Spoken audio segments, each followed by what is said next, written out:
All right, we'll get started. So this is the second meeting of the Technical Advisory Committee. We had a pre-meeting before the mayor announced that we were going to continue forward with the exploration of a transit improvement program. So it's good to see you all. One thing that I do want to clarify and remind us is that this is not the campaign, so we're working on the program itself, so developing the program or the plan. We're going to be working on this very quickly. So we'll talk about the timeline again here in a minute, and you'll see a few things that you've seen before. We'll just reiterate some of that as well. So I'm Michael Briggs, Director of Transportation Planning within the Mayor's Office. And what I'd like to do is go ahead and do introductions. And to clarify, because we're all kind of mixed in together, so there's a lot of Metro staff here that are able to help advise on things and help aid the discussion. And then there's a number of people that are outside of Metro that are policy or technical experts and have been involved in this work previously. So just give your name and your organization, if you don't mind, as we go around. I'll start to my right. Good morning, everyone. I'm Julie Smith. I'm the Communications Director for the Mayor's Office. Hi, everybody. I'm Vice Mayor Angie Henderson, leading the Metro Council. Good morning. I'm Keith Durbin. I am Metro's Chief Information Officer. Good morning, Wesley Smith, Walkback Nashville. Hi, Shelley Hazel with the Nashville Area Chamber of Commerce. Good morning, Lydia Benda with WeGo Public Transit. And Justin Cole with NDOT. Good morning, Felix Castrodat with WeGo Transit. Eric Hoke with the Civic Design Center. Jennifer Carlett with ULI Nashville. Good morning, Todd Oklachaney, Deputy Executive Director for Metro Nashville Planning. Greg Claxton, Nashville Planning. Angie Hubbard, Housing Director, Metro Planning. Michael Skipper, Greater Nashville Regional Council. Robbie Hayes, Cumberland Region tomorrow. Jessica Dauphin, Transit Alliance of Middle Tennessee. Hi, I'm Ashley Northington, the Chair of Moving Forward. Cindy Harrison, Metro Parks. Erin Hafkinshill with Think Tennessee. Courtney Stone with the Nashville Department of Transportation and Multimodal Infrastructure. I'm Brad Fries with the Nashville Department of Transportation Multimodal Infrastructure, Deputy Director. And Mateus Canavino stepped out to grab pizza for us, so we'll have lunch here in a little bit. And then if we can go to the back row, back there. Hannah Schaefer, WeGo Public Transit. Katie Fredberg, WeGo Public Transit. Katie Camises, Metro Planning. All right, I think we've got everyone. So thank you all again for being here. This is the rundown of the agenda. I realized and was talking about this on the way back. I, for some reason, had in my mind this started at 11, so our break is outlined at the wrong time. So we'll probably move that up here in a little bit. But the first thing that I want us to go through is this Mentimeter exercise before we have further discussion, because we're doing that to kind of see how aligned we are in some of our thinking. So let me switch slides really quickly.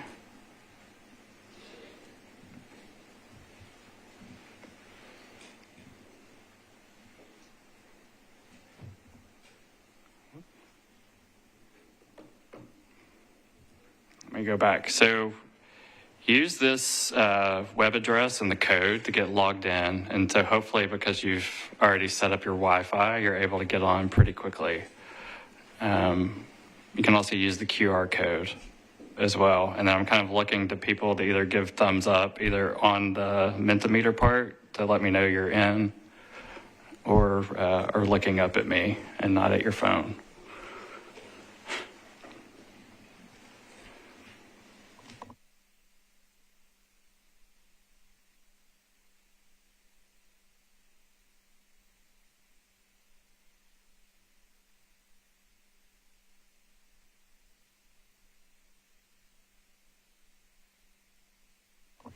Is anyone having trouble getting in?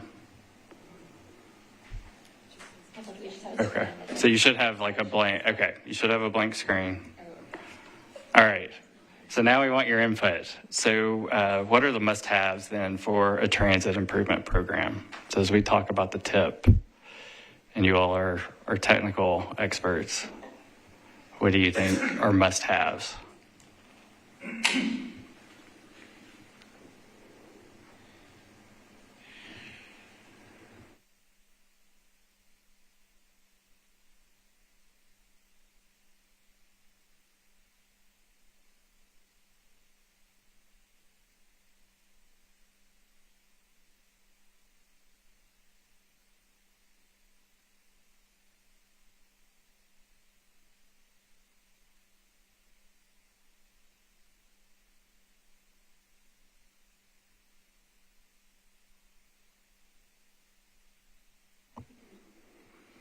So some of the responses coming in are looking at all transportation modes, BRT, high quality BRT, bus lanes, walking and biking connections to transit, reliable transit, transit priority, supporting infrastructure such as traffic signals, lighting, sidewalks. Does anyone want to chime in or explain maybe what they put up there?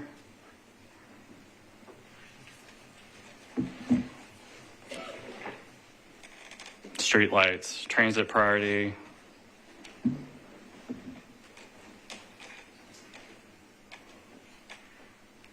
Borrowing capacity to do large projects, dedicated lanes or fixed guideway options. And I'm not surprised by this group that we're using a lot of terms that maybe don't, like the average person may have questions about. So I think that's something we'll keep working on.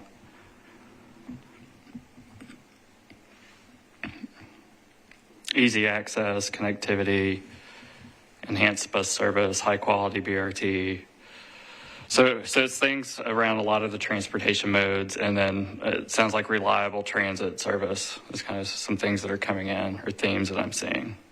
And I think there's some nuance there as to facility type or operation type. Do someone put TOD? I don't think we've seen that yet.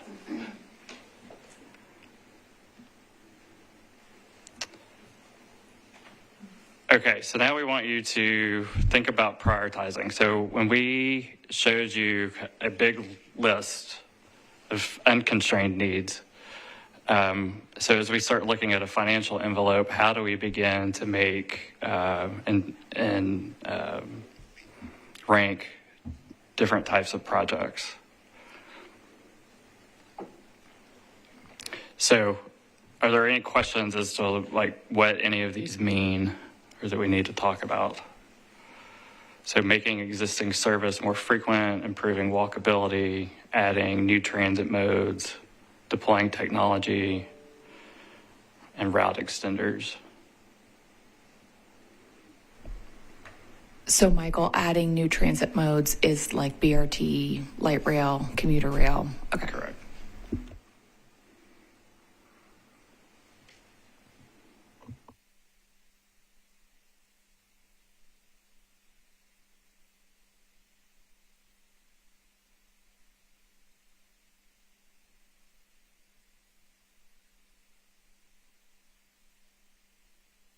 And with this question, are you interested in it being framed by what to do with this money specifically, or just more comprehensively? Well, I think it's with what would be generated with a transit improvement program.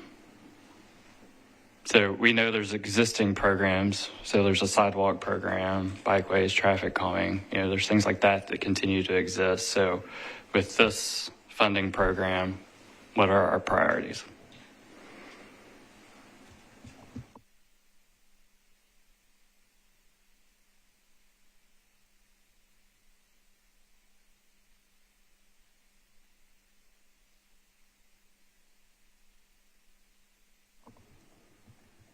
Is anyone waiting to? Looks like you all are good. So Just with this group on top is making existing service more frequent. Walkability is next. New transit modes, and then technology and new routes. So then thinking about our existing network, there's trade-offs in terms of like operations and some of the physical infrastructure that has to be done. So higher frequencies, longer hours, so the span of service, limited stop or express service, connecting to regional communities and surrounding cities, and then we go star.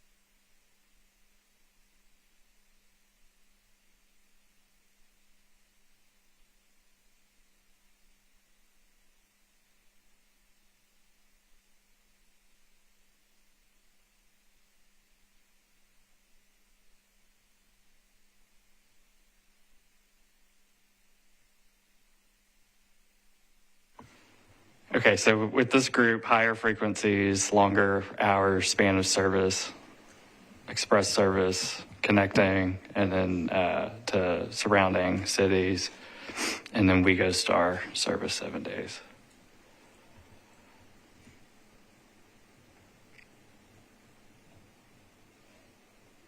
Okay, so then expanding the current network. So this tends to be a bus-focused question. So building bus rapid transit corridors, building new transit centers, expanding coverage of local bus service, more bus stops, expanding the WeGo link, and park and rides.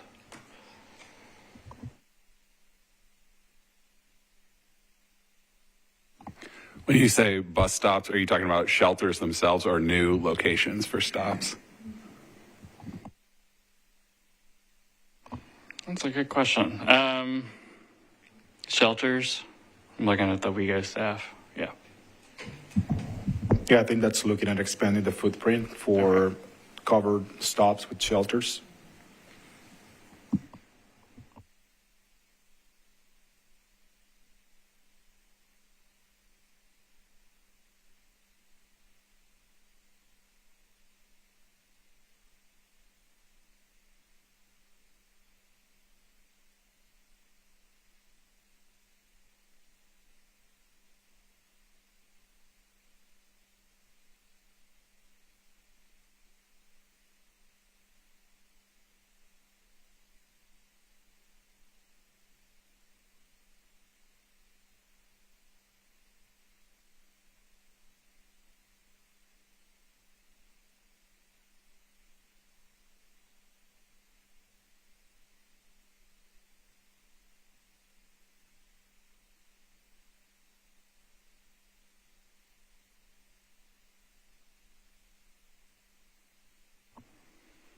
Okay, so building BRT corridors, transit centers and hubs, expanding coverage, more stops. So I guess that'd be shelters, park and rides, and WeGo Link. Okay, this one's a little bit different where we're asking you a percentage. So the relative importance of these different things. And I think one of the things that we recognize with this question, particularly as you get beyond the technical folks, like things related to bus maintenance facilities, you don't have tons of like leadway. So it's like if you're beginning to invest in buses, you have to do something like that. So just kind of keep that in mind, but it's helping us get an idea of the importance of some of these things to prioritize. Michael, can you explain how the point system works? So do we have 100 points to allocate? Yes. Okay. Actually, I think on this one, it's on a scale of 0 to 10 on each one. But you have 100. Right. Oh, so give the thing a score Right. on 0 to 10, Yes. and it'll add itself up. Yes. Give the thing.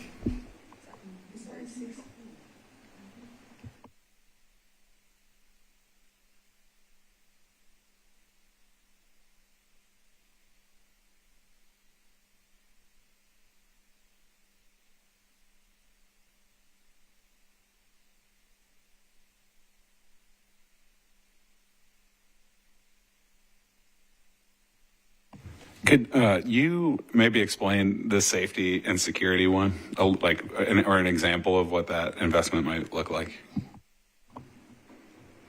So I'm looking at the WeGo staff, but I know with like the security aspect of it, there would be personnel hired or technology deployed as part of that. Correct. Deployment of security equipment, but also having a dedicated segment of security for transit specific, which could be maybe a part of MNPD that would be dedicated specifically for transit, for example.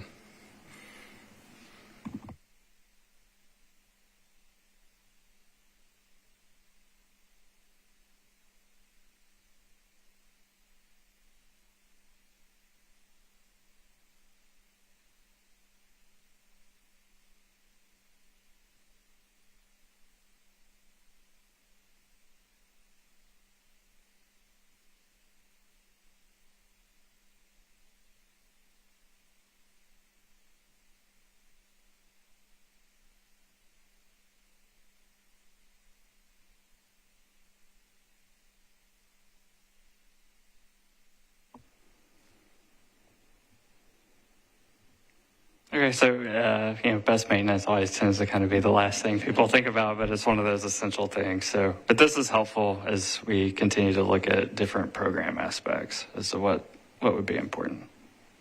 Michael, can I ask just quickly, so transit-oriented development, I mean, that's public investment into that specifically? So I think the way we're asking about it is probably with incentives or somehow we would be able to offset through this program a way to do transit-oriented development.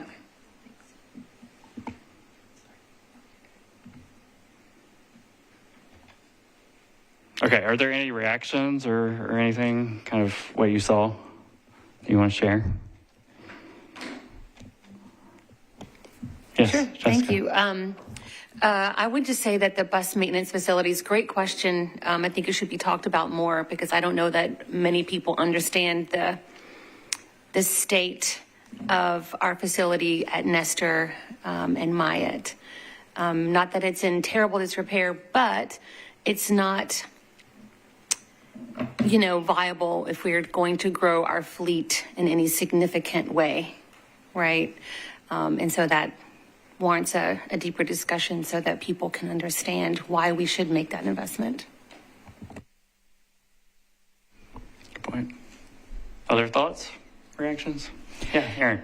I think this group, we've worked on these issues for a long time, so it's not surprising that, a frequent bus network and sidewalks and walkability are things that are really rising to the top. I do think the harder trade-off questions become when we start to talk about high-capacity corridors and adding new transit modes and how we make those trade-offs as a city. And so I would have loved to see a few more questions that dive into those challenges. Yeah, good point. Other thoughts? Is TOD policy possible with the referendum? Like that is something that could come out of the transit improvement program, or is that something that has to happen like parallel to whatever the outcome of the vote is?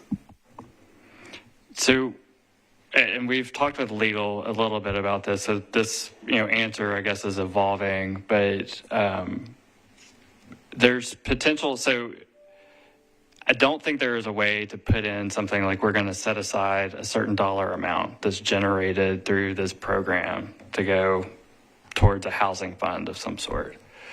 I think where there is potential is that when you begin to look at other things, is there a way to offset that? Or tie in like a transit center with a larger property that then also has the ability to become some form or sort of affordable housing component that's part of that. So it's sort of indirect. But I think saying you're going to allocate a certain amount of money towards that, state law currently the way it is being interpreted does not allow us to do that. Can I just make a comment on that too? You know, while we really wish we could do like a $300 million anti-displacement fund like they did in Austin, I do think it's really important to continue to talk about the fact that we can't do really great TOD without high quality transit. And so this really opens the door to enabling us. And I may point to Angie here, you know, even though we have some tools that aren't on the table, like mandatory inclusionary zoning, just like we've done in the East Bank, when we're doing, say, a station area plan around a transit corridor, we can set an affordability goal as part of those planning efforts, which I think is important. Yeah, absolutely, Aaron. And we're also embarking on our unified housing strategy, which is going to walk alongside this, where we can really use data and look at what affordability targets we would want to have in various places across the city. One thing I would like to just elevate, though, when we're talking off trade-offs on funding, the same type of funding that we would use for an infrastructure or transit improvements from the CSP, we can't use that for housing because it impacts our ability to do public-private partnerships. Just want to make sure that that's an elevated point when we're talking about trade-offs with funding. Well, I think this is just a general question about how you want to receive our input. Are we informing complementary metro policies or investment strategies as we have these conversations, or are we kind of narrowly focused on the use of the?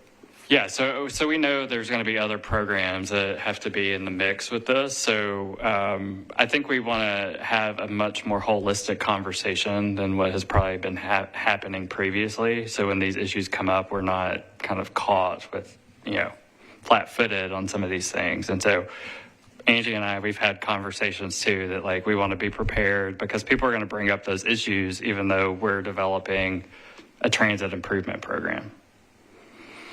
And I think one thing, and we'll get into some of the things that we're hearing as well, because it shapes how we're going to communicate the program as well.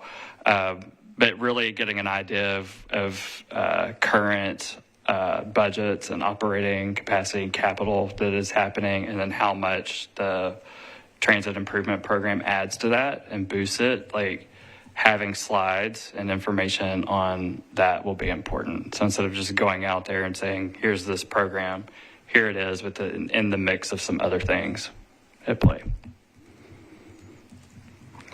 Okay, so the agenda, I know I had a break further down. I'm going to move it up, but I'm going to go through the timeline first, and then we'll stop at the feedback portion. And so this will probably prompt me to go much quicker because I know I'm holding up lunch for y'all. So just as a reminder, the mayor kicked this off with the transition committee that was exploring this issue, and this is why we're moving forward with it.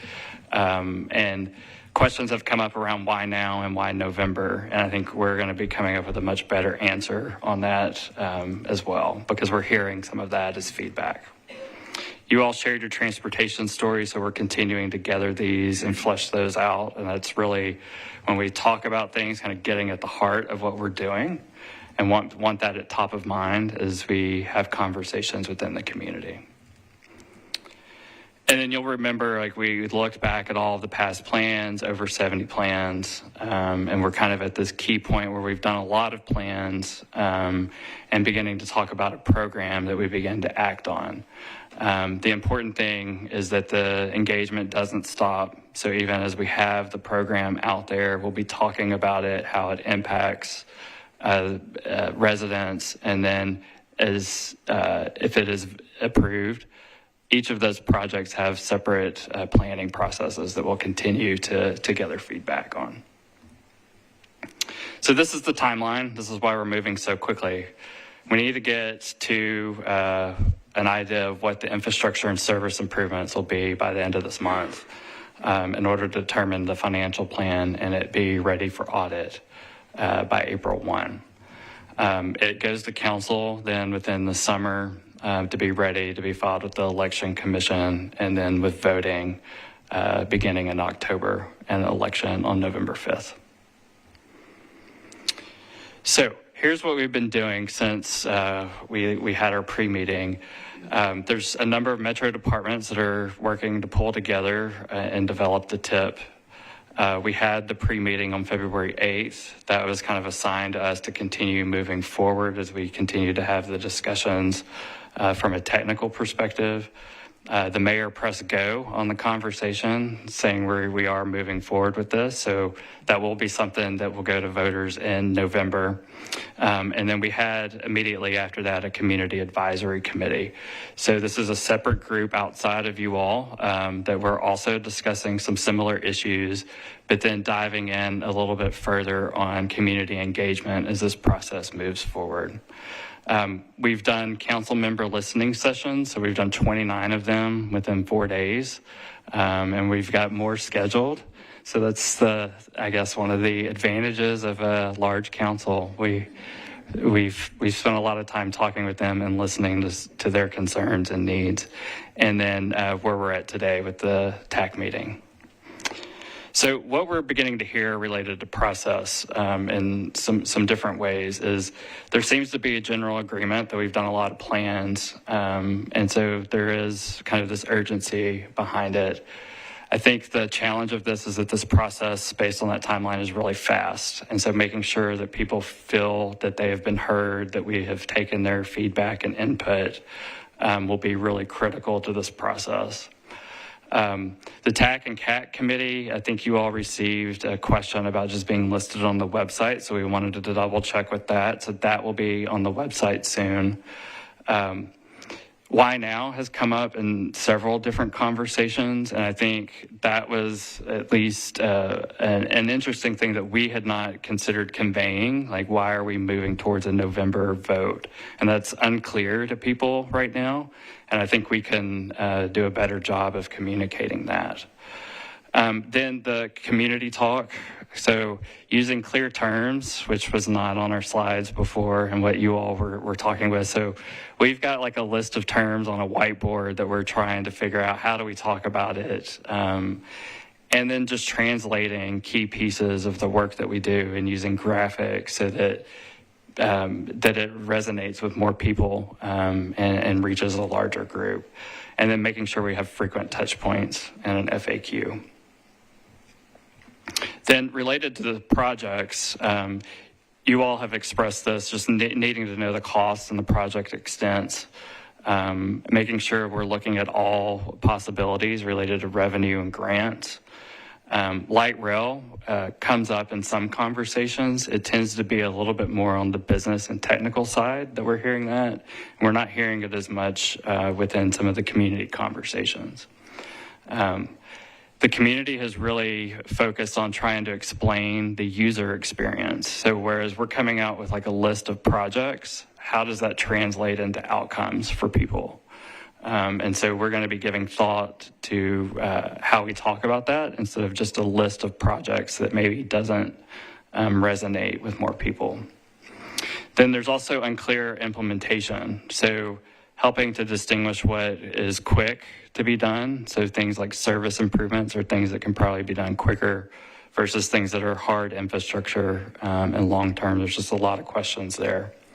And then there's misconceptions that I think we have all heard before and we'll continue to hear. Just the buses being empty at certain times, only one lane of traffic being left when dedicated lanes are in. And so those are things that we have to talk through with people. And I think we've got some visuals and things, different ways that we can explore that.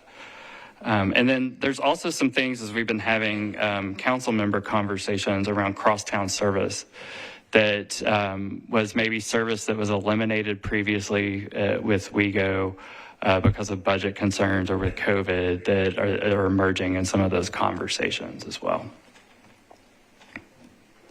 So then this is how we're beginning to adjust. Really thinking through and emphasizing that this is a program that we're developing and not so much a plan, even though plan is in the title and in the enabling legislation, conveying that this is something that we're acting on and it's not another plan to put on a shelf. Also thinking about demonstrating, and I alluded this before, but putting the current programs and budgets and how the TIP will boost some of those things or offset some of the needs. So having a much bigger conversation in some of those areas. I mentioned we'll put the committee list posted on the website. We're developing some talking points around the November election. This was an interesting conversation that came up around construction and helping future Nashvillians and kind of the challenges as you go through a long construction project, and trying to convey that this isn't necessarily for us in the room today, but it's for our children and those behind us to be able to move around easier. Continuing to rethink our terms and approach. I mentioned we're exploring resources around translation, graphics, considering earlier community listening sessions, which we really hadn't had on the table, but trying to figure out how to pull some of that off. Also ways that we can highlight bus capacity, so getting at some of those misconceptions and how dedicated lanes work, having stuff that's tangible on the ground, maybe as demonstration, so thinking through how we might do that. And then this issue of evaluating constrained projects and costs. I think we will resolve that as we get through this process, but just know we're not there at this point today. And then beginning to outline the project benefits. So this is a lot of words on here, but I wanted to go through that to say we're getting a lot of input that I think is really helping us refine what we're doing and the approach. And so we're continuing to do that. So as you see products that come out of this process or the process itself and have feedback, we're open to that. Okay, so before we get into the priority corridors, do you all have any questions as to what we've done up to this point? Yes. I just have a question. Where did you land, or have you all landed on what you'll decide about the why now piece? Did you come up with any messaging for what you're going to tell people for why you decided to push for November? We have not officially developed anything. I'm looking at Julie because we've pulled her into the conversation really quickly. And so that's something that we're going to continue to work through. I think it dawned on me, though, that people, there's the election side that I think the government side often kind of strays away from. And I think there is an opportunity for us to talk about how the election cycle runs and how certain elections are better at getting more people to vote.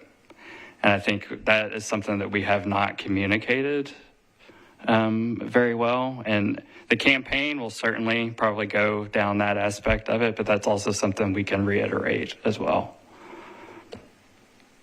Julie, you may have thoughts too.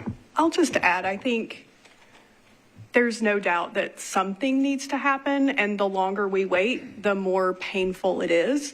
And so I feel like the urgency, like the speed of this is really met by the urgency of the situation that we need to address. And so there have been 10 plus years, 70 plus plans, 65,000 pieces of input. It's time to take those plans and really move forward so that we get out of, I think to use the mayor's words, we move out of neutral on this issue and we actually start pushing forward. So I think I would love feedback, but an initial thought I had was really around, these are projects and ideas and plans that have been around for a long time, and the funding allows us to move faster. So rather than waiting many years for a sidewalk in your neighborhood, you might get a lot of sidewalks in your neighborhood because now we have dedicated funding to actually do that instead of trying to use a very limited resource to fill a very large need. So just some initial thoughts on that. We're definitely still working on kind of fine tuning the message, but I also welcome feedback.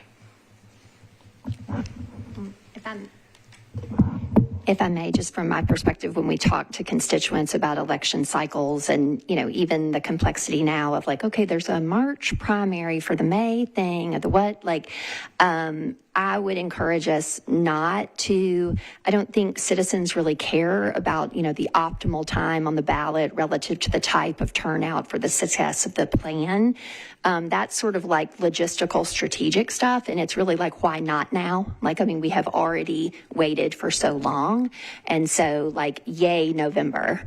And that, you know, the work can be, achieved in that time, and that I think often sometimes just bringing some compressed intention to it gets things done. I would not frame it in the context of an optimal election for results, respectfully. Thanks. Okay, good feedback.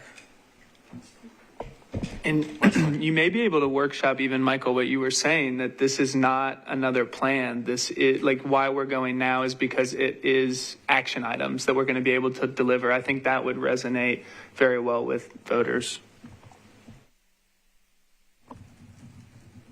Thank you. Are there other questions? Okay. The smell of pizza is overtaking the room, and I want to be sure you all get that. So let's take like a 10-minute break, and then we'll reconvene, and you can keep eating while we continue the discussion here. All right, thank you.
and we'll be having you all talk more. And we'll be getting some feedback, and Greg is going to lead us through a few things just to help set the stage in terms of context. So we're going to look at some issues along some of the corridors and get some feedback on. And just as a reminder, we've used this graphic before. As the corridors transform of more development and growth, there's opportunities to connect it better with high capacity transit in its own lane, and also increasing the frequency of bus service. So we presented this to you last time. Nothing has changed on here. It's just a much more condensed version, whereas we walked through it in 4 slides. Actually, it was more than 4 slides. But this just summarizes the broad needs that are completely unconstrained at this point with the financial envelope. And so what we want to do then is focus the discussion around some of the corridors that are coming forward to talk through some alignment issues. And so Greg has also passed out some information that he'll go through as well, and then he'll lead us through a conversation on each of the corridors. And then I'm going to be up here taking notes as you all help us fill out some information. Greg? Hi. Good afternoon now, everybody.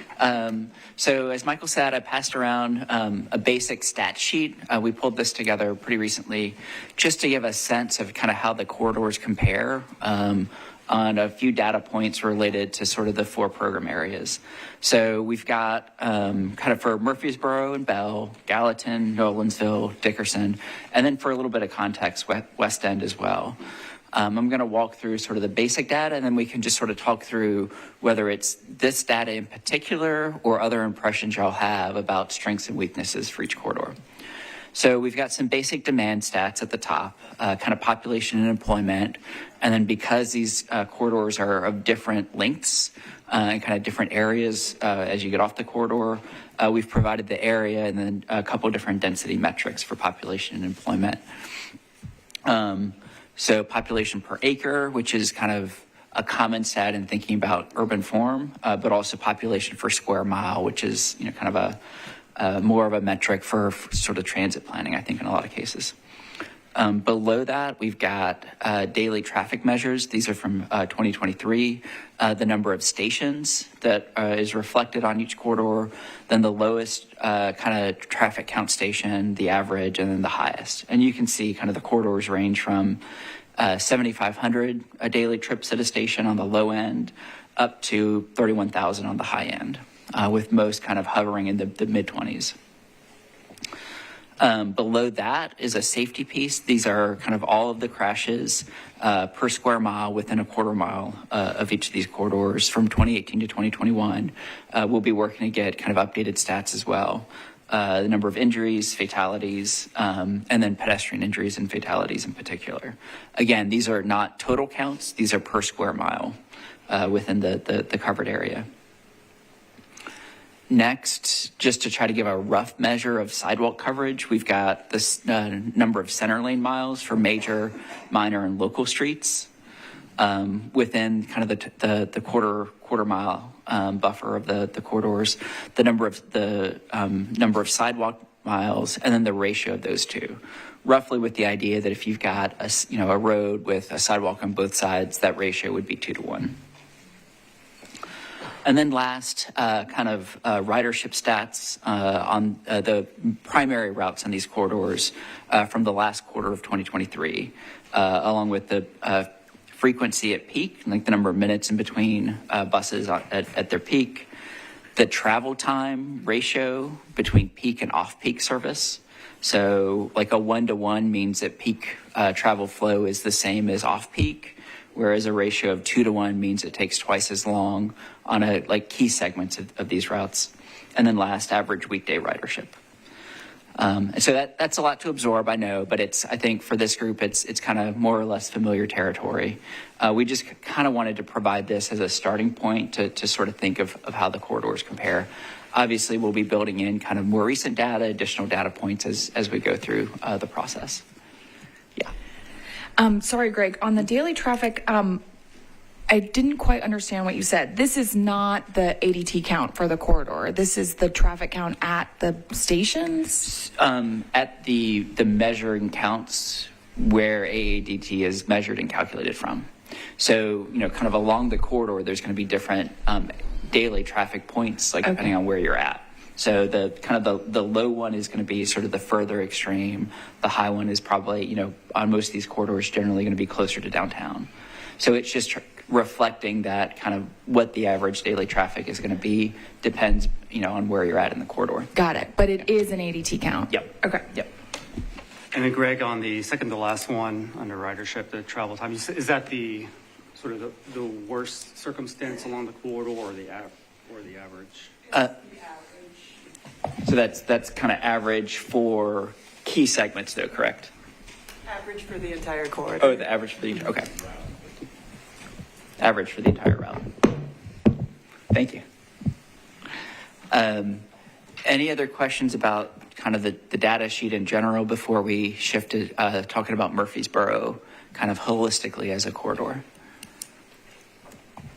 How far off the corridor are we talking about the population area? So that's going to vary a little bit. Generally, what we try to do is match to that quarter mile off the corridor. In some places, we also brought in kind of where we've got a center from Nashville Next that may be larger than that. We brought in that whole area. Now it's an approximation because we can't do sort of really fine-tailed population counts like by parcel the way we can for other things. So it's aggregating census block groups, which is always going to be a little bit weird. But we try to keep as close to that quarter mile buffer as we can.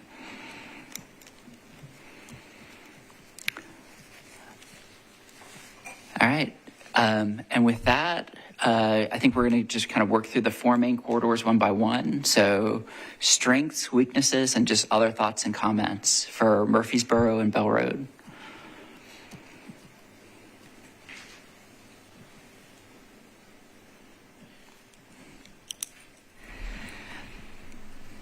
Aaron? Well, can I just add one thing really quickly? So how we're using this is probably important to talk through really quickly. So we have an idea of the corridors and the needs because there's been a lot of work and a lot of analysis there. So we're wanting to check in, are we aligned in talking about some of the opportunities or challenges on the corridor?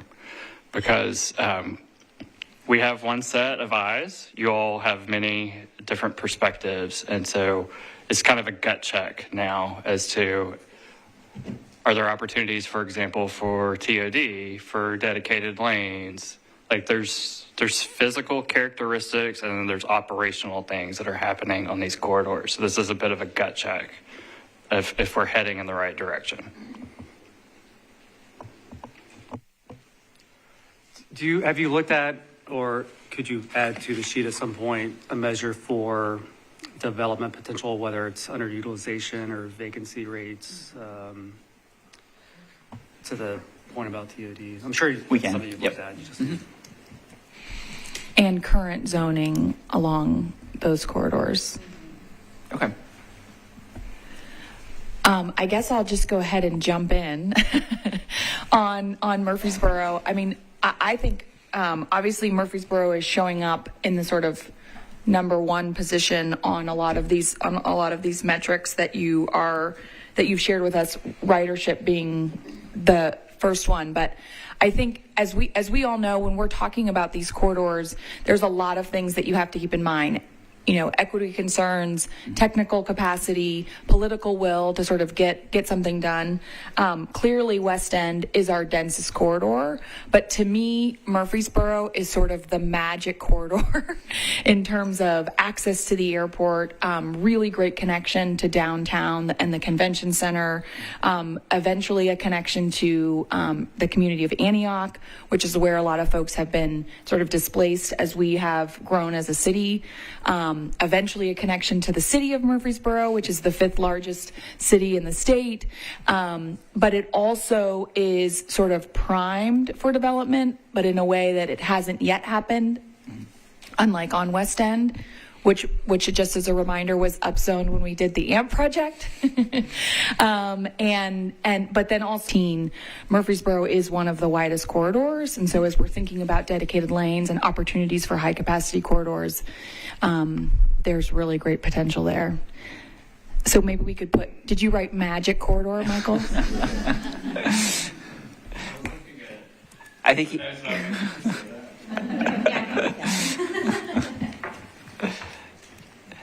Thank you, Aaron. I'm sorry. No, go ahead. Vice Mayor. Thank you, Mr. Claxton. I'm sorry. I was like, who is acknowledging whom to speak? Vice Mayor. Thank you, Mr. Claxton. I'm sorry. I was like, who is acknowledging whom to speak? You are recognized, as I often say. I think the available right-of-way is very important. And so a lot of what we heard from our constituents last time about, 5 shorter corridors of light rail and like the impact of that potentially. So the available right-of-way, like that's important messaging that I think sometimes we think is on the technical side of the house, but like citizens really care about that, right? There is available space to kind of do something special or magic. And then the convergence then sadly of the crashes and injuries and so forth. So that, I think that kind of combination tells a really good story. But invariably, if you start to talk about, Murfreesboro is this wide, then people start to think like, ooh, well, what does that mean for this? And what's the impact for that? So, there has to be a little bit of a framework, I think, to talk about what is possible and help people visualize what that can look like, I think.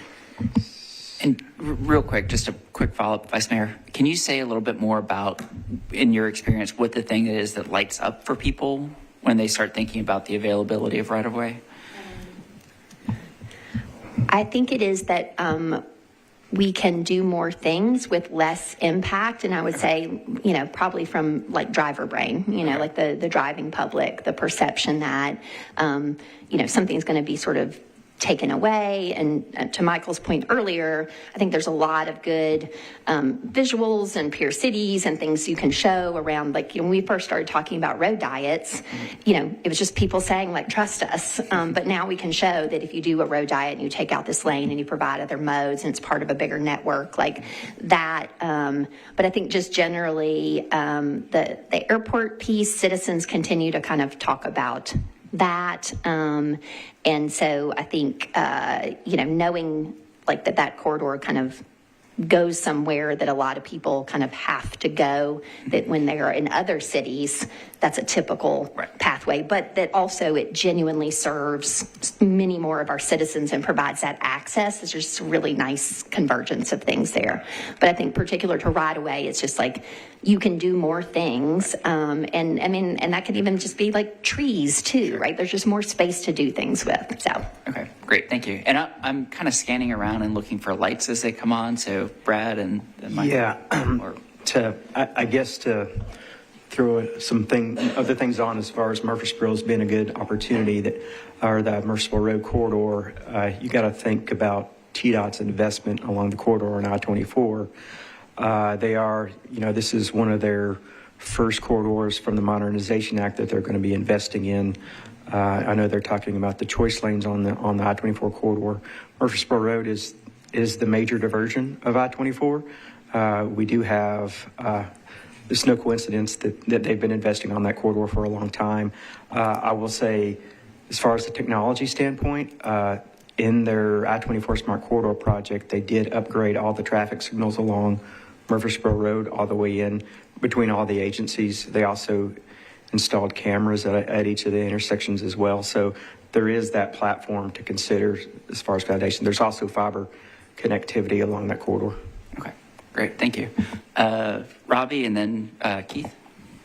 Yeah, just kind of following in that vein with TDOT, I think, the strength of this corridor with the right-of-way allows for more creative opportunities where, not the give and take, the plus, the and, will really help as far as, the potential conversation around dedicated lanes. that necessarily may or may not be taken away from the general purpose lanes already there. And just thinking about the AMP, thinking about previous iterations of where we've tried to do this type of stuff, I think we definitely need to be mindful of that, but this creates a lot of opportunity. So Brad basically stole my thunder, but Metro owns fiber from this building all the way up Murfreesboro Pike to the Commons Mall area, and that supports not only transit opportunities, but digital inclusion opportunities, public safety opportunities. So there are add-on benefits to having that fiber there, which should be a core of all the work we're doing here. I just wanted to add, in addition to the access to the airport, I think that they're a really willing partner who's trying to also plan ahead for what their transit needs are for guests, but also for their workforce. And then I wanted to add, I think on Murfreesboro Pike, I am a big fan of how WeGo has started always talking about how expansion of hours or a route or frequency is going to provide X amount more access to jobs for Y amount more of our residents. And I feel like there's a huge case for that along Murfreesboro Pike. Thanks. Thanks. Just from a transit perspective, and you touched on something I was going to say, which is the connection to the airport, which is with the growth that is seen, and it's becoming more of an employment center. So we do carry a lot of people that work jobs at the airport. So that connectivity is important. But to something that Erin mentioned earlier, for the longest time, Gallatin Pike was our highest performing route, and Murfreesboro kind of leapfrogged that in the last 4 years, maybe, Katie? About last 4 years or so. And I think a lot of it is being the growth that we're seeing and how the displacement that is occurring, and people that are traditionally more have a higher propensity for using transit moving to that part of town. I think it's feeding a lot of that increase in the ridership in this corridor. So something that we need to take into account, as well as things that are strengths for this corridor.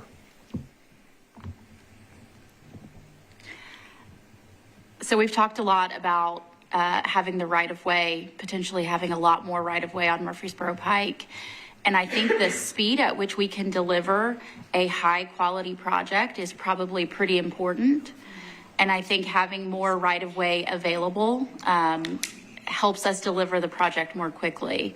And so implementation is key. Can we prove to people, can we get that credibility that, hey, we can do big things? And I think that that's going to be essential to us being able to gain the public's trust or maintain it.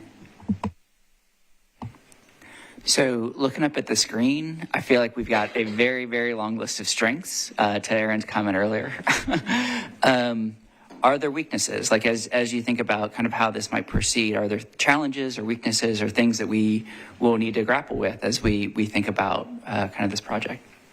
So Greg, I think this corridor is going to be super susceptible to market pressures. Once we start identifying investment opportunities both along the corridor and in the neighborhoods around it. So having a toolkit to address that, we need to be prepared for.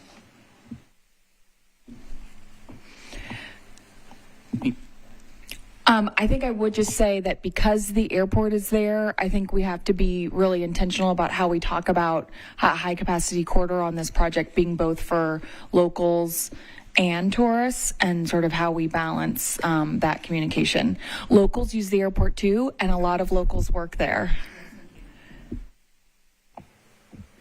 I would say, I'll go for it. I would say a weakness might be the length of it. It's over 9 miles. And BRT or light rail can be pretty expensive per mile. I was just looking at, and you might have to correct me, Brad, but the FHWA suggests like 25,000 for average traffic count is like a good candidate for a road diet, and at the peak it's 31, or over 30,000 at the high. So just thinking about like the actual engineering behind it might be a challenge only at the high, but the average is below that. So Yeah. And Also, to include, working with the state would be essential here. It is a state route, so, having a transit route along this corridor would be, an active coordination with them. I will say another weakness it's really, I don't know, it's an opportunity though, I guess, just the jumping off the page this is the one where we have the most sidewalk gaps. So that's scores high on my list as far as opportunity for improvement, but also, I mean, the infrastructure cost would be higher, associated with the per mile cost. All right. Any final thoughts, strengths, weaknesses, just other things related to Murfreesboro? Going once? Going twice? All right. Looks like Gallatin is up next. So again, kind of just similar exercise, strengths, weaknesses, or challenges, and just other stray thoughts on Gallatin.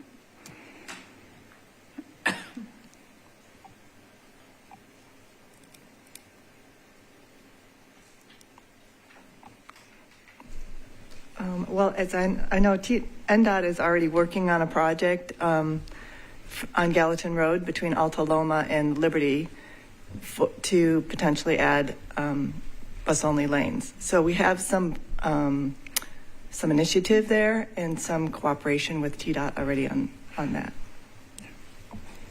Not That to is steal correct. Brad's Yeah. No, you did. That's great, Lydia. Thanks for mentioning that. That's definitely an opportunity area for us as far as at the all the way into the Rivergate area. There's a lot of right-of-way. It's pretty wide shoulders there, so we have an opportunity on an existing project that's already funded to consider the start of some transit-only facilities out there. We see that as a good first step along the corridor, and obviously it's a huge opportunity area. I mean, you see here it's the second highest population on the list here, and it is maybe not the highest ridership, but the second average ridership for WeGo. So there's a lot of opportunity along that corridor. It's also one that you see the crash rate is the worst. If you were to compute the crash rate from these numbers that you see. Another advantage, and it's been said in other ways, but there is already millions of dollars of federal highway grant funds programmed on Gallatin Road for complete streets activation, as well as Murfreesboro Road. So I would put that as an advantage for that corridor too. But a regional commitment to complete streets demonstration on both of those corridors already in place.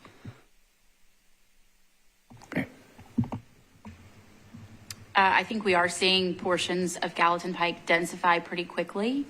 Especially the portions closest to downtown. And so it seems like a corridor that has a pretty wide range of density. And, I live, admittedly, Inglewood resident, Metro employee, Inglewood resident. There is a perception, at least, I think, when we go into community meetings, that there are a lot of folks who embrace auto transportation, right? They're not driving their cars, they're biking, they're walking, they're taking transit. The culture seems to be there in that, especially in the more inner section of Gallatin Pike, but also in Madison. So I think, there is something to be said to investing in a community that is kind of ready with a non-car culture to accept a more multimodal transportation future. Vice Mayor? And I was going to say for Gallatin, or I guess, maybe more so for Dickerson, but as people kind of think again, not necessarily about the physical right of way, but like the alternatives, right? So there's like Ellington and there's 65 and there's just a lot of things kind of going up that way. So that if you are dealing with a more constrained right of way and having to have a trade-offs conversation, there are other pathways. So.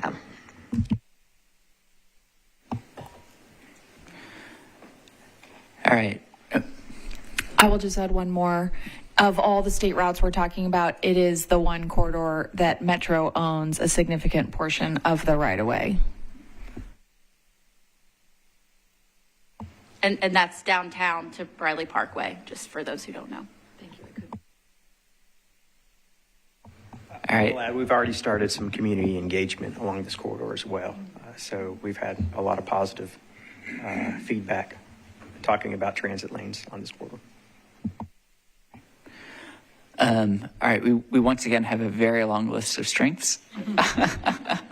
Thoughts on challenges or weaknesses?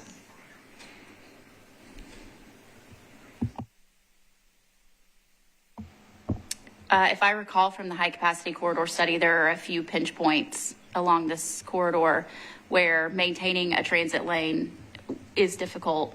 So I think that would just take a little bit more engineering elbow grease to figure out. So I think that right-of-way question that is pretty clearly answered on Murfreesboro Pike gets a little bit more complicated on Gallatin Pike.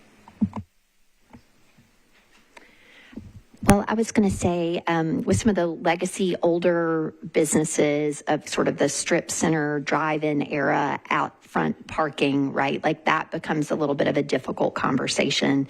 You know, when you redevelop, obviously you set the new standard, you pull it to the front, but kind of how to support those smaller businesses that I think are essential to that part of town, right? And do provide an opportunity, I guess less so, but, you know, not necessarily perceived as kind of high rent, you know, for smaller business. Some of the existing urban form, I think in Gallatin will be particularly challenging. I mean, it's true on Murfreesboro, but then you have more space to work with, so.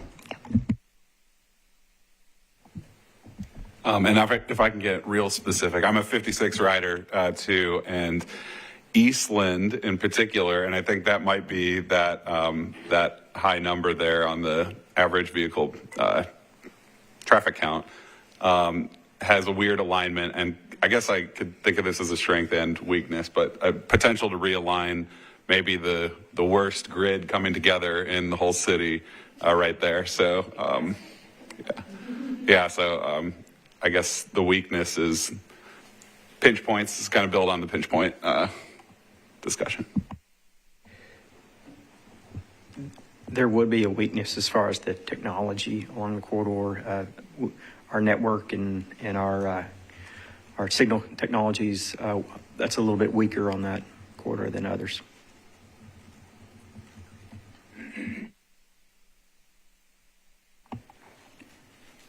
All right, any final thoughts, strengths, weaknesses, or other on Gallatin? Once, twice? Yeah, I think Oh.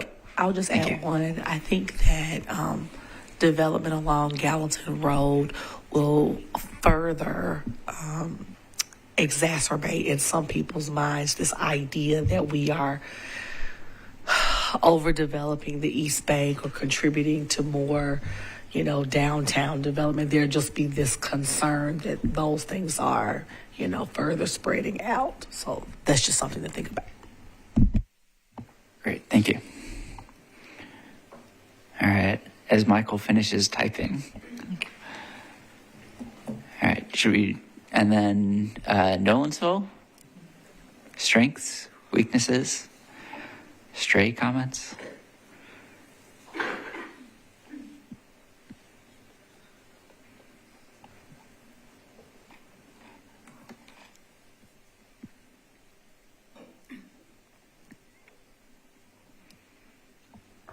We're on Nolansville? Is that what you mentioned? Yeah. Sorry. Sorry. I got distracted for a minute. This is a corridor that we just received a Safe Streets for All grant, so that is a strength. We have, close to, I think it's over 10 million investment on this already. So a lot of existing funding to utilize for this corridor.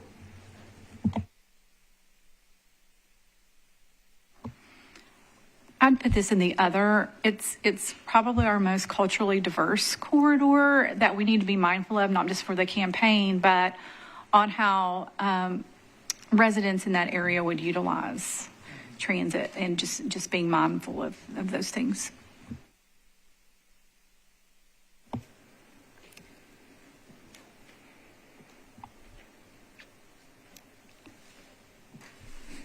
Well, it does have the zoo and the fairgrounds, so I think we can reach out to those communities to build interest in that corridor. WeGo did invest in improving transit stops along the corridor in the past couple of years, incorporating the new design for a shared cycle track.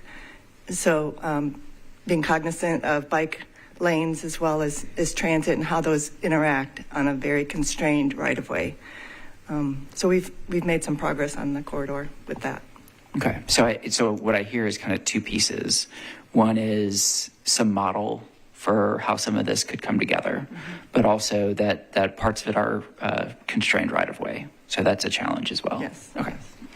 Well, and Greg, I think as a strength, just you said it, but major attractors, regional attractors along this corridor, be a big draw for transit ridership.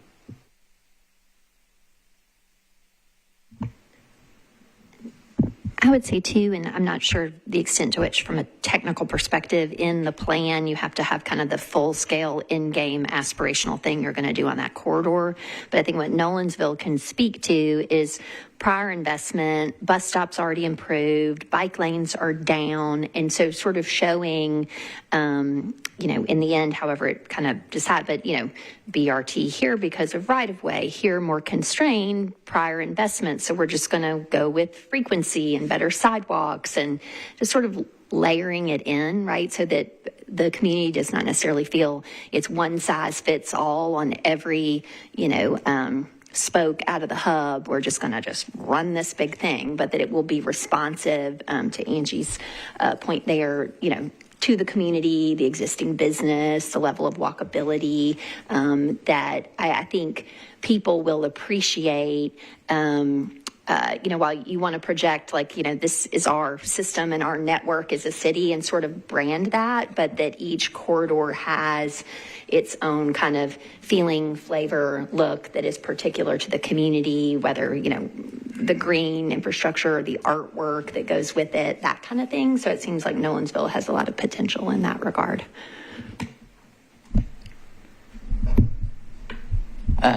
Cindy and then Keith. Yeah, so not on the corridor of Nolensville or Murfreesboro Road, but crossing those corridors is the future Browns Creek Greenway, which is part of the City Central Greenway system that we're building, this urban loop around the city. So I think that's strengths for both of those, even though that infrastructure isn't there yet. It's planned. Great, thanks. So again, from a technology enablement standpoint, Nolensville is the other pike that we are currently working on, currently in beginning implementation in the first phase out to Harding, and then there'll be a second phase from Harding out to the county line. So then that second phase is also in planning right now. Just really quick, we need to add soccer to that second bullet, that new soccer stadium.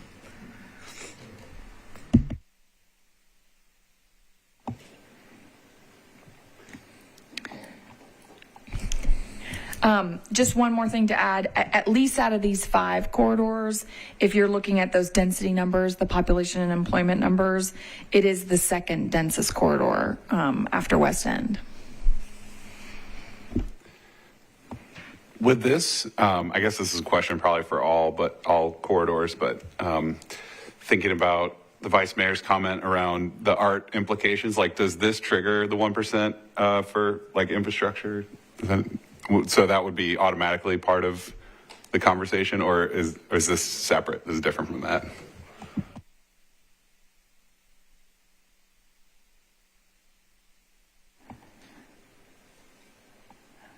All right, weaknesses of Nolensville. I think constrained right-of-way might go here.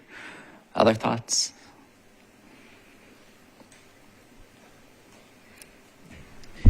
I think it's more of what the vice mayor was saying about the businesses and residents along the street. It's the same issue there with, talking to them about how to navigate during the build out. And I would just add for my one, I think especially north of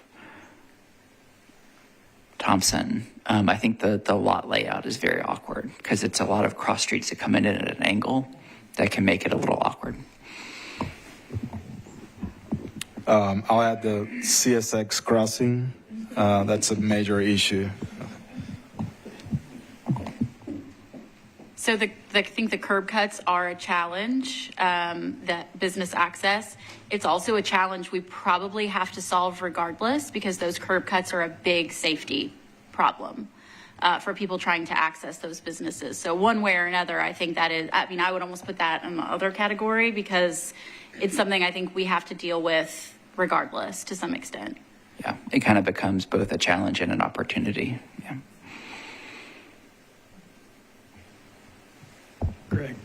Greg, for the record, I just want to correct what I said earlier. The Safe Streets for All grant was $13 million. Sorry, just want that to be accurate. It's always good to have more money. I think we should certainly somewhere acknowledge the fact that there are topographic challenges in addition to street layout, lot layout, right-of-way constraints.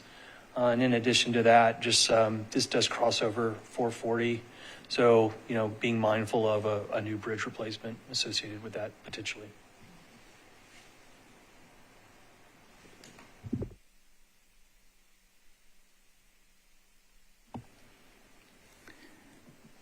All right. Any final thoughts on Nolensville? Strengths, weaknesses, or other?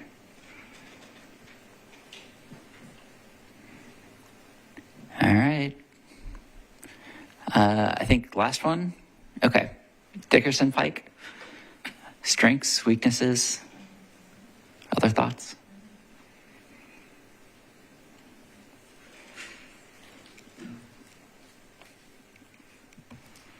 So MDHA has an existing redevelopment district for part of Dickerson that I think still has some life left in it. So that could be an incentive tool for some of that development potential along that corridor. We've seen in recent years some affordable housing developments happening on Dickerson Pike, and the issue many times is that's where the land it's maybe more affordable or cheaper for them, but sometimes it's also far from where we can serve. So we've been trying to coordinate in many of those cases with the developers, but it's also the fact that some of those have established there is an opportunity. To build off Eric's earlier point, and apologies, I do need to leave in a second, but the ATD is just not there yet on Dickerson compared to other corridors. So there's an opportunity to get that right now as the development is coming online. And to the Vice Mayor's point, also not, impact car brain people too much. I think the fact that Dickerson rises to the top is really interesting, given that it doesn't have the density that other corridors have, but it is kind of carrying its own weight when it comes to ridership, which says to me that though fewer people live there, more of them are using transit. So I think having a kind of built-in base of ridership, the culture of ridership is there along that corridor. That's really important, and it's kind of one of those intangible things that maybe doesn't necessarily show up on a sheet like this, but that we just kind of feel. And I think what's pretty exciting for Strength is the sort of like continuous corridor into the new East Bank Boulevard. And it's just like a really obvious connection that, that's down the road. But, as the plan gets built out, I think it'll be seamless connection to all the work that's been going on with East Bank. I guess a challenge opportunity is what Vice Mayor Henderson brought up about Gallatin Road. We also have a lot of wide open frontage and not really any access management along Dickerson Road. So it's a challenge when you get into coordinating with those businesses.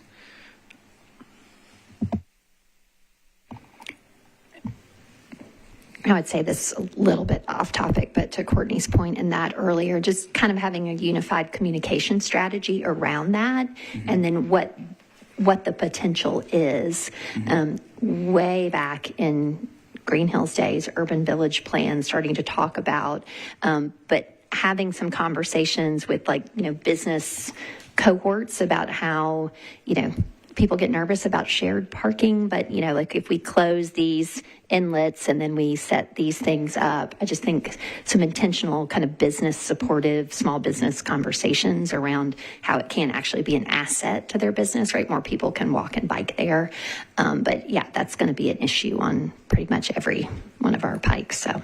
And so that's both kind of business continuity, but also in the future state, kind of the benefits of that and how to make that transition. Absolutely. So there's the practical, like what's going to happen to my business when this construction is in project, but also kind of like the long range potential about it. So. Yeah, and I'll add to that from our experience working on the corridor, a lot of the access management issues, especially with driveways, are more like the gas stations, and they're not really, the small businesses in our experience are very supportive of making the corridor safer and doing what that takes. So yeah, we may run into issues with the BPs and the Exxons of the world, but I think that the business community is largely supportive, small business community. Not weakness, another positive is this past summer, we had some recent activity along the corridor in partnership with Walk Bike and Civic Design Center, where we actually talked about access management over at the Piggly Wiggly and other locations where we did some tactical urbanism. So it was received very well by the community there. And I was just going to add too that there's actually a really strong merchants association along Dickerson Pike, and so that would be a great community group to tap into for future engagement, and has been involved in some of the conversations we've been talking about. Felix, correct me if I'm wrong, but I think that this is one of our less constrained corridors from a right-of-way perspective in the high-capacity corridor study. Did you say most constrained or least? Least. Actually, it was pretty constrained on some of the areas. Basically, once you get on the edge of the road, I mean, it's the topography. It's challenging. Probably not so much north of Briley, but south of Briley, their sections are very challenging. That's why I needed you to correct me. Now we all know. Thank you. Yeah.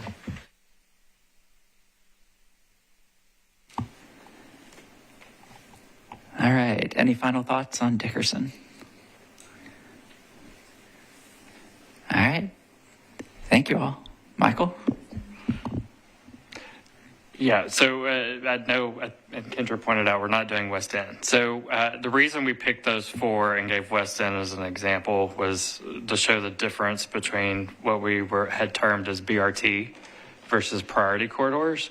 I think what we'd like to do is probably do that again for the other corridors, because there's some things that stand out. Like if you look at West End related to employment Why density, are you looking at me, Michael? that stands out related to employment density, that could be an opportunity there that's built in. And so this helps us kind of gauge those different issues. Yes, Aaron. I just want to comment, because one of our jobs is to identify some fatal flaws, and I totally understand why those corridors, Murfreesboro, Gallatin, Nolensville, and Dickerson, they are our highest ridership corridors, right? That's why they're being prioritized. But West End is clearly off the charts, our most densest corridor, and I think that was a big mistake, and in the 2018 referendum, was that we didn't have West End prioritized as a high capacity corridor, and obviously, the high number of pedestrian injuries and fatalities. There's just so many people walking along that corridor, and just while my mic is on, Hillsborough and Charlotte are also corridors we are not talking about today, but Hillsborough is our second densest corridor after West End. And Charlotte, when we did the ridership projections as part of Let's Move Nashville, it was the second highest ridership corridor. So totally understand why these four are being prioritized for their highest ridership, but we need to be thinking about long-term ridership potential. Build high-capacity transit where the people are. Thank you, Aaron, because if you hadn't said it, I was going to bring that up. Thanks.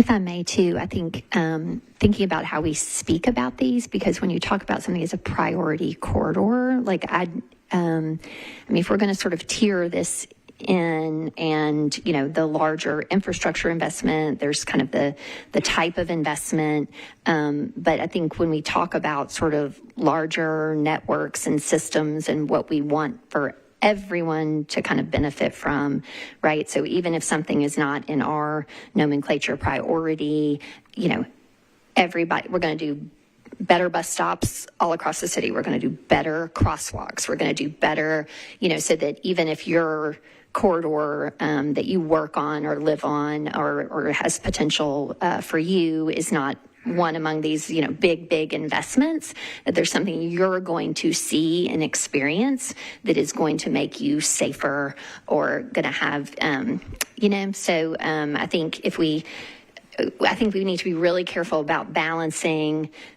the vision that we are providing for, this linear corridor, this project, and always balancing that with the network that we are building and how we're connecting people to that. So if it's not Hillsborough, Pike, we're still talking about, well, we're going to extend it out to the Burton Valley Employment Center, and we're going to improve these crosswalks. And, even if it's not the big project, there's still things that are going to happen there. And, out in Bellevue and extended places, like what are people going to see? Yeah, so I just put up, there's other things that are part of this, and this will continue to be refined. But this is some of what we want to walk through with you all, is to kind of look at the 4 that we are considering, and then where do some of these other corridors come into play. And that's exactly your job, is to help point out any fatal flaws and kind of bring that advisement back to the group that's developing the tip.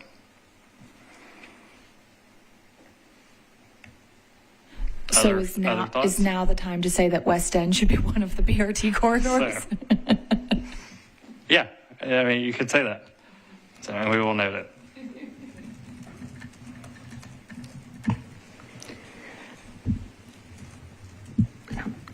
Okay. I think too, balancing like all the different metrics that you're using, right? So if you just say it's all ridership, the end, full stop, but then you also in the kind of, everybody is participating, get something. I am a West Sider, so West End, Hillsborough, Charlotte, something on the west side of town, right? Absolutely respecting, appreciating, following the density, the ridership, and all that. But I also think we just need to think about the geography, of it. And I feel like as we're thinking about some past planning efforts like in motion, there's like a recommendation for 1-seat rides cross town. And I know we've talked about some of that with the routes that go around town, but what about through town? Are there in motion, I think there's a whole page about 1-seat rides through downtown. And I think it's important to consider those and how we can couple, even if it's priority corridor or BRT, is there a way to sort of address some of the, maybe where we can't invest as heavily, like maybe Charlotte gets coupled with Gallatin, for example, to link a priority corridor with a bus rapid transit, so we make sort of a continuous. To that point, something that we didn't have during In Motion was a Connect Downtown effort. And I know one of the criticisms before was maybe it was seeing too much downtown, and how you want to message that, I'm not sure, but I think this is a separate effort, but at the same time very pertinent to what the tip is looking like. Because to Vice Mayor's comment, this allows for that connectivity of the whole network. Is a big piece of it, especially for us, and what it means sometimes to navigate the downtown mess that it is, especially during peak times. So I think making sure that it's communicated that there's that connectivity that would allow for things like that through routing and better connect in and out of downtown, but also how you connect different neighborhoods that could be in an opposite part of town, but allows you for better travel times and better access to other opportunities as well. I'll just. No, go ahead, Skip. Thank you, Courtney. I just want to maybe not pile on isn't the right word, but I mean, I also respect these 4 corridors, but they're just basically 2 pairs that support, wedges of communities that would otherwise have access to either or. And thinking through about the through trip and trying to get people connected from an origin on one side of town to a destination on the other, I don't know how close this is to a final decision on where the BRT goes, but I think that warrants further discussion as we think about Charlotte and West End. And I'm an East Sider, so I'd hate to give up Dickerson or Gallatin, for the record. But I want to go to the West Side, and I don't have to get off and then get on a different type of corridor. I'm going to take this opportunity to plug Connect Downtown, which is a joint partnership between WeGo, NDOT, the Nashville Downtown Partnership, and the Tennessee Department of Transportation. But one of the things that we are looking at and looking to recommend is how can transit get through downtown, get to downtown and through downtown, because part of the frustration that I think we've heard in many planning efforts up to this point is that, I don't want to sit in traffic downtown. I might live in a neighborhood and I'm getting bogged down in all of this downtown traffic because I don't have my own, the bus doesn't have its own right of way.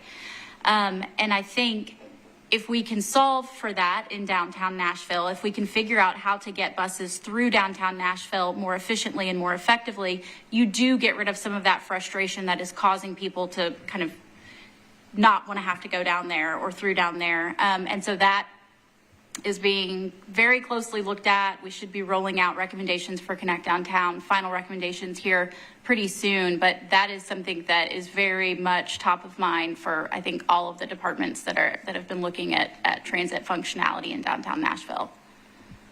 And not only that, but Connect Downtown has big implications for regional connections, especially with regional commuter buses. That will allow you probably open up opportunities to not everything ending at Central, but going beyond Central to other parts of town as well. Okay, this was really helpful. We've got 15 minutes, so I wanted to get into the last thing, and we'll take that item related to engagement because we have more time to kind of keep talking that through. We'll push that to the next meeting, but let's talk through some complex topics, and Kendra is going to lead that. Awesome. Thanks, Michael. So obviously we spent a lot of time today talking about corridors and their characteristics and circumstances. Now we're going to shift to a conversation, and you'll see a couple of different complex topics on this page. Michael and I just chatted, and I think what we want to talk about with this group today is light rail and level of service and BRT in terms of level of BRT. And I know this came up in the last meeting near the end, and so wanted to make sure we did set aside some time and space to revisit that conversation, especially since we just talked through pros and cons and opportunities associated with each of the high priority corridors.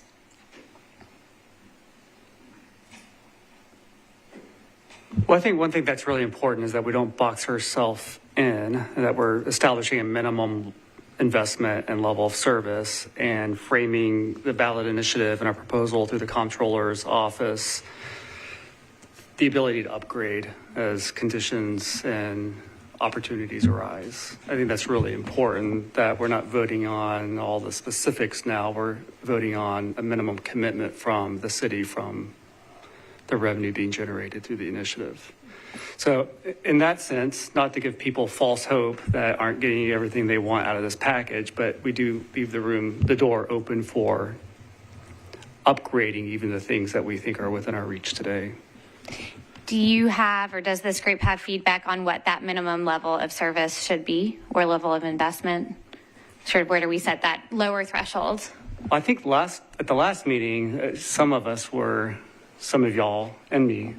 I mean, I think if you're going to target 4 as BRT corridors, you're making a distinction between BRT and priority corridors that may also have huge on-center sections of dedicated lane, I mean, wouldn't we start with gold standard on those corridors and let the constraints lead to anything less than that, not the vision? I guess that was a rhetorical question. Yeah, that's my opinion. Okay, I'll put that out there. Yeah, I think one thing that we are looking for some more specific direction from this group on is, you know, and I think the Mentimeter exercise is really helpful in getting us there, is it is likely we will be faced, once we put financial constraints on this, on making a decision between, you know, really high quality investment in a single or two corridors versus perhaps a slightly lower level of investment in multiple corridors. But then we also have to consider then the availability of resources to fund all of the other countywide projects. And so we're really wanting this group to help us get closer to refining how we kind of weight each of those different types of projects as we get farther down the financial modeling side. And so that's why we keep coming back to you all, because at some point we will have to make that decision. And we want to make sure that we're getting your input. Well, one of the things that shapes my perspective, though, is that it's sort of as long as we can be incremental, you know, I'm very flexible on where we start. If we know where we're trying to get to, you know, we're not saying we did Dickerson Road, you know, and it can't ever be upgraded beyond what we are able to get out of this initiative. Aaron? So, you know, just sort of thinking about the topic of gold standard bus rapid transit versus light rail transit, I do think it is probably a fatal flaw for us not to be having a serious conversation about light rail as part of this conversation. The same way that we probably didn't prioritize West End when we were doing Let's Move Nashville in 2018 because of the failure that happened during the AMP, I think we're making the same mistake now by not having a serious conversation about investing in light rail. When we were looking at light rail on Murfreesboro in 2018, it was an extremely competitive corridor from as we were evaluating it against FTA competitiveness and applying for federal grants, it was very competitive. And the ridership projections that we were looking at were on par with a lot of high performing light rail corridors across the country. I think it's super important that we're making investments in improving our existing transit system for the people that live here today, but we also need to be thinking about tomorrow. We have 1 million more people that are coming to our region, and so Julie, or I can't remember whether it was Vice Mayor Henderson or Julie who said the comment that the mayor is saying that this plan is helping us get out of neutral. I think I really like that messaging, and to be able to do that, I think we need to be seriously considering light rail corridor, particularly along the Magic Corridor. Thanks, Erin. Well, and I would say too, helping citizens understand just the math of it all, right? And so I think people talk a lot about oh, well, light rail is so pretty and I've seen it in other cities, and, start to get really kind of focused on, the look or the form or whatever. And I just think helping people understand, really, I mean, if you take the Magic Corridor, right, and you just say, okay, really excellent optimizing through signalization our current level of service to look like this is X. Doing gold standard BRT is this cost, and doing it in light rail is this cost. And then kind of, just show the work so that citizens understand this is why we made these decisions, right? Like, I think that's an important part of the work of this committee and all of the support staff, is so that we don't kind of feel like we're just chasing some ideal form, because in the end we want it to be all light rail, but that it could be iterative, right? Like, we're not designing it in a way that would preclude future light rail. So all the kind of light rail buffs and people who have that long-term vision or aspiration for Nashville won't feel like, well, I don't like this because it's not aspirational enough. It's just bus stuff. But if you show that we can do these things without precluding the future things, and here's the cost that we're talking about, and I just think understanding for us the trade-offs in the technical kind of the cost is important, but likewise for citizens to support it. So, when I think what Aaron's getting at, sort of projecting forward and future ridership, one of the concerns maybe present day though is hear y'all talk about the Murfreesboro route. People, it's standing room only, and if that is our connection to the airport, and we're significantly increasing demand on a bus system that's already overflowing at the impressive headways that you're already at. I mean, that's where bus versus rail conversation becomes more viable beyond just the more polished look and feel of the product. So I'm obviously not a transportation planner. So I bring It's okay, Angie, I'm not either. Lens to this, but we've talked about financial constraints, but we've got to always have an equity lens, because historically transportation policy, housing policy does not benefit communities of color, marginalized populations who are going to feel the impact of whatever funding source is going to do. So it might be that on paper, some of these things look really great, but honestly, we've got to hear people when they talk to us about their concerns about the equitable impacts of these decisions. Angie, do you have a specific example maybe of a concern that has been brought to the table? Not specifically, Okay. just having been in these conversations for a really long time, and regardless of whatever type of investment it's around, it's always surfacing, and we just need to make sure that we're applying an equity lens through this. Sure. And is it also maybe a question of not just thinking through equity, but also making sure we are being very thoughtful about where specific feedback is coming from and where we're hearing feedback about specific types of projects? Absolutely, yes, Okay. all of the above. Okay. I want to ask one question. So when we did the Mentimeter, the bus maintenance facilities came in at the bottom on that. And I think WEGO could probably speak to some of the facilities that have to be put in with light rail, and just kind of balancing some of the trade-offs. And I think some of the costs with light rail, the initial startup of that is pretty intensive. And so I just want to point out that when we threw out some maintenance and facility things, that was not coming up at the top of the list. And so balancing those trade-offs, if you all have any thoughts there, because that keeps coming up as we do the Mentimeter exercise. The maintenance stuff gets low usually. And when you introduce a new mode, that's something you do have to invest in. I think you raise a good point, Michael, because those of us who are not in this space are going to see the big stuff and not understand all the things it takes to make it work. And I think communicating and elevating how critical those things are would actually have probably impacted my voting today. So what are kind of the embedded costs as well? Right, and not having assumptions that everyone understands what it takes to make this to be successful. Because if we're moving some things forward, but we don't have adequate, thank you for mentioning that, facilities to keep our fleets up to standard, then we're not going to be as successful as we think we are. Mm-hmm.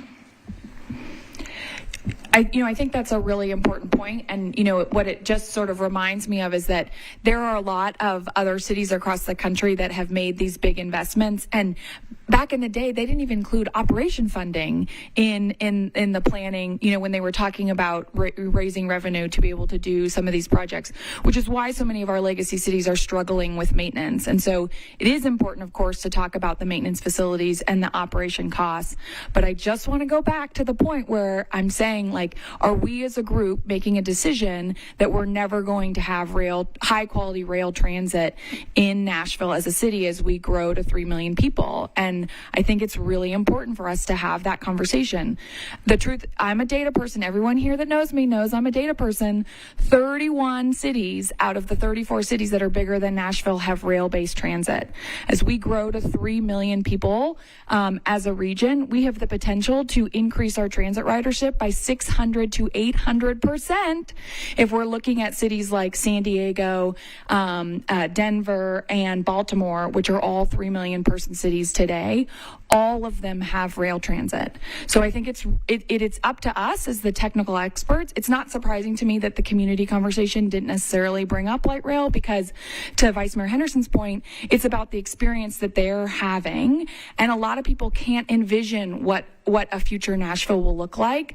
And I think it's really important for us in this room to have those hard conversations about where we need to be going, both tomorrow with a frequent bus network and also 10 or 15 years down the road.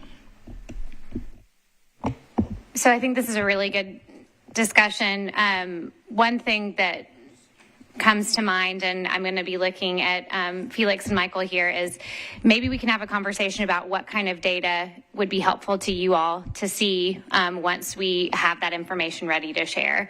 So is it, again, looking at each of these corridors and then costs of, or sort of order of magnitude costs for different investments? I think one of the things we've struggled with is what is the best way to communicate to the public and to this group the kinds of trade-offs that we will have to make based on this decision. And so help us understand what information would be helpful for you all to receive to provide additional input. The costs. Okay, but I guess, and so I just want to make sure though that we're prepping that it's the cost, but associated with essentially different modes of transportation over time. Yes, and I just want to say that is it possible for us to just assume that a certain percentage of the total cost is going to be set aside for maintenance? Because I don't want us to get bogged down in a discussion around prioritizing maintenance facilities when we know that that's important and we have to do that. So can we just go in and assume that a certain amount of money is going to be dedicated? Are we allowed to do that? Yeah, Katie. Yes, except for in cases like where we're deciding between bus and light rail, where it does have a significant, where there's a significant bump between them. I think that would be a fair assumption to make, or a fair thing to take off of the table.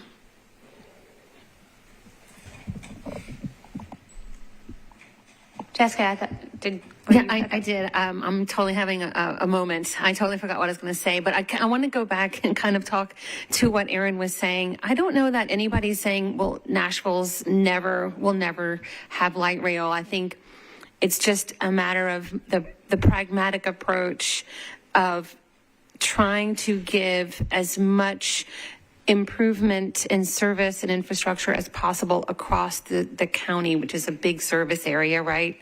And if we focus I would assume would be the majority on one corridor, if we were to choose light rail, it would feel very lopsided from the rest of the folks who are then tasked to vote their whatever tax increase for that very limited access to that gold level service, right, for that light rail.